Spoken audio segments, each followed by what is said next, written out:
দর্শক, অপরূপ সৌন্দর্য কার না ভালো লাগে। আর এই সৌন্দর্য দেখার জন্য প্রকৃতি প্রেমিকরা বিভিন্ন স্থানে ছুটে যায়।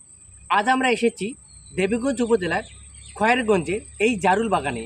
এই জারুল বাগানের যে সৌন্দর্য, এই সৌন্দর্য দেখার জন্য দূর দূরান্ত থেকে অনেকেই এখানে এসে ভিড় জমায়।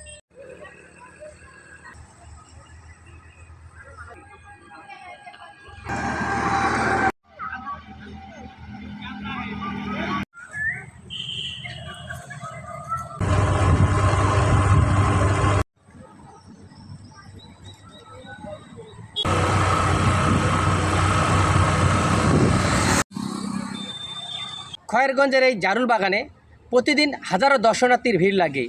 ভাওয়ালগঞ্জ এবং দেবীগঞ্জের মাঝামাঝি হওয়ায় দূর দূরান্ত থেকে এই জারুল বাগানে অনেকেই দেখতে আসেন। আজ এ পর্যন্তই, আমরা চলে যাচ্ছি।